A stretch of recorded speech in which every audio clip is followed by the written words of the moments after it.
Le cartel est en train d'être démantelé. Ah oui, sous haute instruction de la grande hiérarchie, c'est-à-dire son Excellence, M. Paul Biya. Il a dit, cette affaire doit être mise au clair. Ah oui. Et tous les Camerounais qui sont répandus dans le monde entier veulent qu'on expose tous ces coupables. Parce que ce qui s'est passé avec Martinez, ce n'est pas parce que c'est Martinez. Mais, et puis ce n'est pas parce qu'il dévoilait des choses, parce qu'avant lui, il y a eu des gens, n'est-ce pas, qui ont dévoilé certaines choses.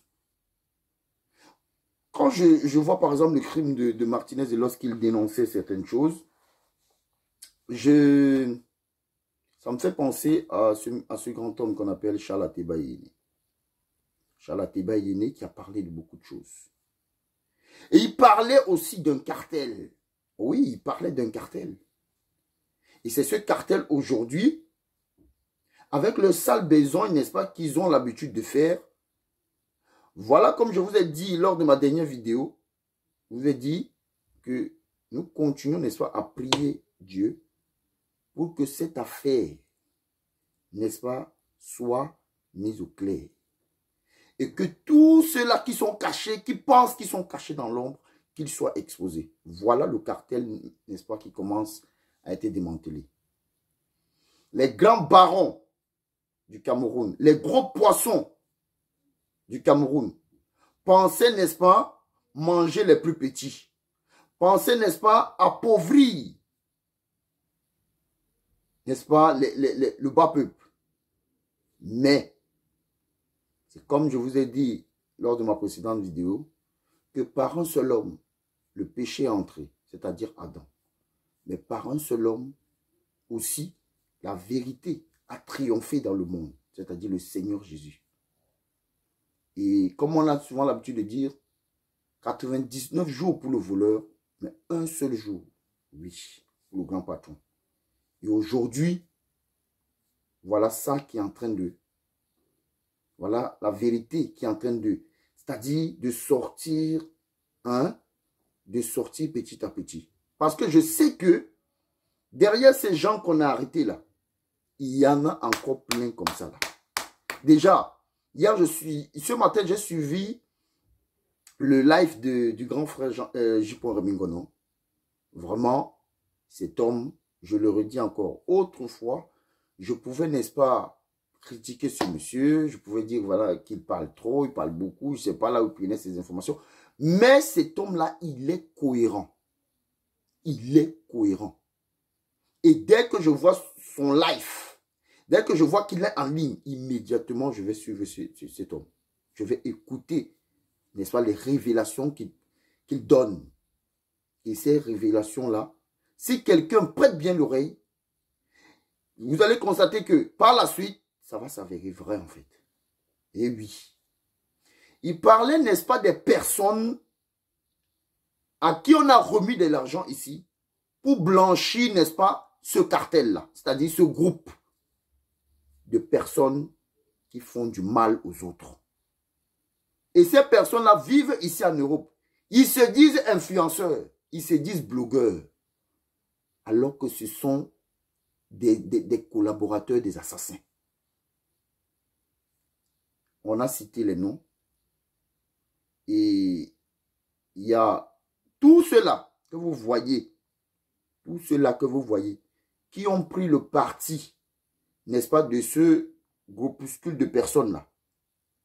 Ce sont ces personnes-là qu'on a corrompues avec de l'argent. Parmi ces personnes, il y a eu Amer Kamer.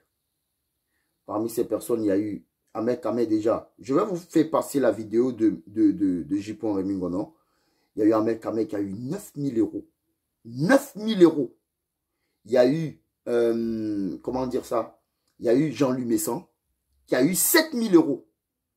Il y a eu monsieur, il y a eu même, il y a quelqu'un qui a cité que Chantal Aïssi, elle a eu 75 millions pour donner aussi à d'autres personnes de pouvoir blanchir ce cartel-là. il y a eu un monsieur qui s'appelle, ou c'est Zogo, qui se fait passer, il dit qu'il est commissaire, alors que quelqu'un a été relevé de ses fonctions depuis longtemps au Cameroun. Quelqu'un est en exil à Paris. Il a fui le Cameroun. Et il vient maintenant ici, il commence à dire, touchez à un seul cheveu de ce monsieur-là. Et vous allez voir, tu vas réagir que tu vas aller comment au Cameroun, tonton? Tu vas réagir, toi, tu vas aller comment au Cameroun? Tu vas prendre ton vol pour aller au Cameroun, mais on t'attend là-bas. La prison t'attend là-bas. Ou bien c'est ici que tu vas vouloir faire ta loi. Donc la France n'est pas le Cameroun. Ici, là, tu n'es rien. C'est au Cameroun que quand on dit que tu es commissaire, tu es ceci, c'est là, oui, on va te respecter. Mais ici, en France, tu n'es rien du tout. Tu ne fais que le tapage sur les réseaux sociaux, monsieur Zogo. Enlève le titre de commissaire là parce que tu es, c'est-à-dire, tu es une personne comme tout le reste. Ici en France, en fait, comme tout le reste. Mais on t'a corrompu seulement avec 1000 euros. 1000 euros seulement. Les autres, qui n'étaient pas commissaires, qui ne portent même pas le titre de commissaire, ceux-là, ils ont eu plus que toi, en fait. Mais toi, tu as eu seulement 1000 euros, monsieur Zogo. Et toi, tu viens tuer. En fait, on t'a donné 1000 euros. Et l'argent, et les 1000 euros là, c'est le sang de Martinet et Zogo que toi, tu as pris comme ça là, en fait. Vous ne voyez pas que c'est une honte? Je m'adresse ici à monsieur Bruno Bidjan. Monsieur Bruno Bidjan, depuis ta sortie lors du mondial, quand André Onana a commencé à faire ces conneries-là, en fait, je t'ai vu sur Vision 4. Tu étais en train je sais pas, tu étais en train de faire, n'est-ce pas, des louanges à André Onana et accuser, n'est-ce pas, le staff, accuser, n'est-ce pas, les gens de la FECAFOOT, que ces gens sont jaloux, n'est-ce pas, d'Onana. Mais ce que tu étais en train de faire, monsieur Bruno Bidjan, c'était de la récupération. C'était juste de la récupération. Aujourd'hui, vois maintenant là où cette récupération t'a amené. Parce que j'ai suivi l'une de tes vidéos. Tu as dit que même si ton patron te dit de rentrer dans un trou, juste à cause de ton patron là, toi tu vas le faire. Mais tu ne vois pas que tu es en train de vendre, elle dit tu es en train de vendre ton âme au diable. C'est-à-dire que tu obéis à un homme. La Bible dit que maudit soit l'homme qui se confie à un homme. Je répète, la Bible dit que maudit soit l'homme, n'est-ce pas, qui se confie à un autre homme. Mais toi, tu viens, tu embrasses. C'est-à-dire tu es rentré dans un groupe. Et ce que le grand frère J. Je vous conseille là, tous ceux-là qui sont abonnés, n'est-ce pas, à ma page, allez regarder le dernier live, non, l'avant-dernier live de J. Là où il parlait des gens, il parlait du film, de comment, n'est-ce pas, on a appréhendé hein, le directeur de Vision 4. Et tout, n'est-ce pas, leur groupe, en fait. Allez visionner cela. Bruno Bidjan. Bruno Bidjan. Bruno Bidjan. Je t'ai appelé combien de fois? 3 fois. Regarde là où tu te trouves maintenant. Regarde. Et cette place-là, normalement, il y a un gars là qu'on appelle Ernest Obama. Lui, il a loupé. Et je pense que c'est même Dieu qui a fait à ce qu'il ait des problèmes avec son ancien patron et qu'il quitte même, et qu'il soit, n'est-ce pas, licencié de cette chaîne-là pour aller travailler maintenant à la FECAFOOT avec le président et tout. C'est Obama qui allait être là. Parce que lui aussi, ce que tu fais là, mais toi, tu fais plus qu'Obama en fait. Parce qu'Obama faisait pareil. Mais toi, tu fais plus qu'Obama. Bruno Bidjan, voilà. Tu vas laisser Ivana à qui? C'est d'autres personnes maintenant qui vont s'occuper d'Ivana. Toi, tu seras maintenant en Koningui. C'est comme ça. Lorsqu'on se décide, n'est-ce pas, de faire de la récupération, on se décide, on dit que non. On a des relations et tout ça là. Voilà là où ça conduit maintenant. Amer Kamer. Vraiment, c'est une honte quand même pour les Bassards. Moi-même, je suis Bassard, mais vraiment, c'est une honte. Non, non, c'est une honte. C'est-à-dire des personnes qui amènent le tribalisme au milieu des Camerounais, ici même à la diaspora, tu en fais partie. Et je pense même que tu es le numéro 1. Toi, on t'a corrompu, frère. On dit, on a assassiné quelqu'un. Dans l'immeuble, n'est-ce pas, de celui-là dont tu défends. On l'a assassiné. Ce n'est même pas une question de racontage ou bien des racontats ou bien de... Non. Mais ce sont les images satellitaires qui ont repéré toute la scène. Et si le président a réagi, comme le disait, n'est-ce pas, le prince Njoya, j'ai suivi sa vidéo. Il disait, si le président a réagi, c'est parce que le président a reçu, n'est-ce pas, les images. Les images venant d'où? Venant des États-Unis. Les images venant, n'est-ce pas, du satellite que les États-Unis ont recueilli et ont envoyé ces images-là au Cameroun.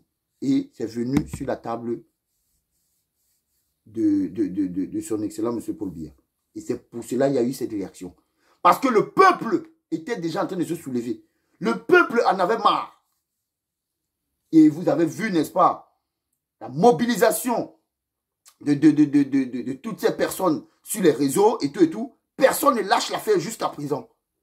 Alors là, il fallait, n'est-ce pas, une intervention. On a mis une intervention mixte. C'est-à-dire quoi? C'est-à-dire la gendarmerie et la police pour cette affaire.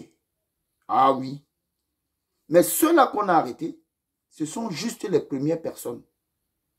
Parce qu'il y a encore un autre groupe, n'est-ce pas, derrière, qu'on doit encore démanteler. D'autres sont en train de fuir. Mais ils ne vont pas arriver loin. Parce que avant que Martinez ne rentre en terre, Martinez, son esprit est en train de pavaner dans tout Yaoundé. Et c'est son esprit-là, n'est-ce pas? C'est pour vous dire quoi, les amis? C'est pour vous dire que il y a des gens que lorsque tu tues une personne, il y a des personnes, n'est-ce pas, qui ont un esprit fort. C'est-à-dire, avant, n'est-ce pas, qu'on enterre son corps, son esprit va d'abord hanter toutes ces personnes-là qui ont commandité sa mort. Et voilà ça qui tourne jusqu'à présent. Est-ce qu'on a déjà parlé comment on dit ça? Est-ce qu'on a déjà parlé comment on appelle? Du programme des obsèques? Pas encore. Pour le moment, le corps est encore scellé. Pour le moment, le corps est scellé. Donc, ce qu'on va faire là, c'est que ce qu'on est en train de faire là, c'est même l'esprit de Martinez qui est en train de pousser, n'est-ce pas, ces gens. Pour que ces gens-là, n'est-ce pas, déploient toute leur énergie afin que la vérité, n'est-ce pas, éclate. Et là, parce que pour le moment là, l'esprit de Martinez n'est pas en paix. Et pour qu'il rentre en terre, pour que son corps rentre en terre là, et qu'il parte en paix, il faudrait d'abord que les commanditaires, les assassins là, puissent être d'abord saisis et qu'ils soient d'abord en Kodingui. Oui. C'est ça qui va se passer en fait. La mobilisation continue sur les réseaux. Je vais vous laisser, n'est-ce pas, des vidéos de ce que le grand frère J. a dit concernant... Ça m'a beaucoup fait rigoler quand même. Hein. Lorsque j'ai suivi surtout la partie de Ahmed Kamel le corrompu et Jean-Louis Messan le grand frère J. disait, il disait, toi tu es devenu journaliste, tu es gros, tu n'as même pas de souffle et tout et tout et tout. Vous allez suivre ça tout à l'heure. Allez, ciao, ciao. À cause de ces mêmes gens-là, qui viennent vous dire qu'Abou Belinga, je suis jaloux de lui, je suis ceci, je suis aigri, je voulais travailler à tenir poissu.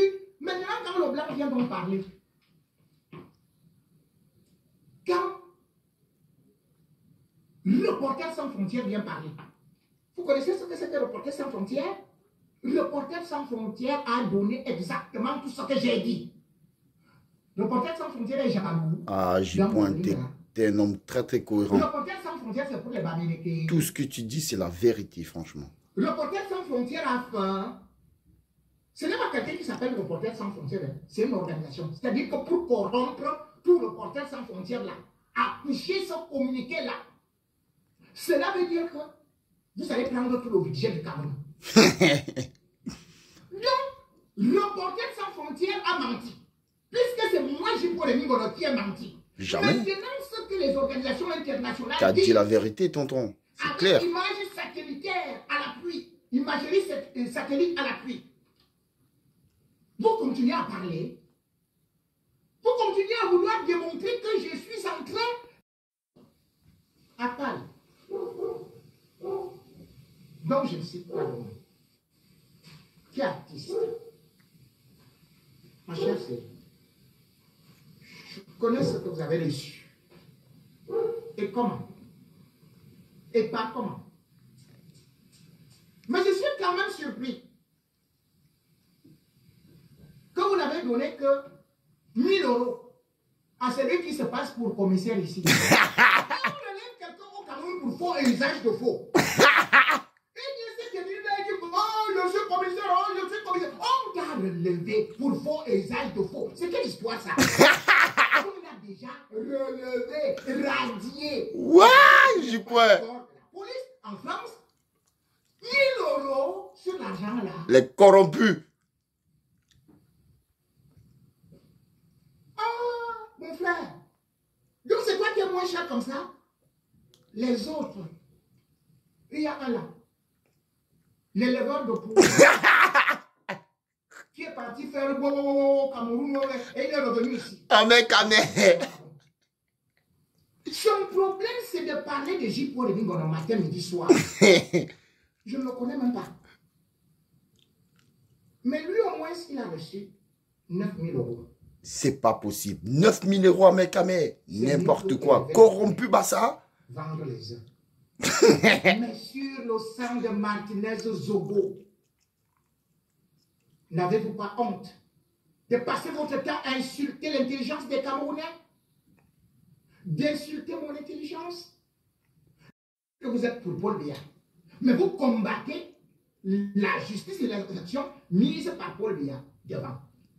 Et il y a un autre qui se lève là comme un facoché. Il est gros comme ça. Il se tient devant la télé. Il a vu que moi aussi, j'avais la télé. Jean-Louis Messang. Un vainqueur ongouillé comme l'hippopotame. Appelez-moi J-Paul Mingono. Tu es mon frère. Tu es mon confrère. Bien vu, J-Point. Bien vu. Toi, tu fais le Congo ça avec les filles. Tu viens dire que je n'ai pas fait ceci et cela. On t'a donné 7000 €. 7000 €, le gros. Jean-Louis Messang a reçu 7000 €. Vraiment des corrompus comme ça. Mais chacun doit faire son métier.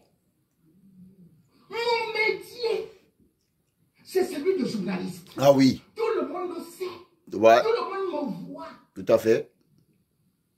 Que ce soit RFI, France 24, avant cela, Très cohérent en tout cas. tout le monde m'a vu au Cameroun comme journaliste, directeur de publication. Vous qui dites maintenant que vous êtes devenus les journalistes sur Facebook.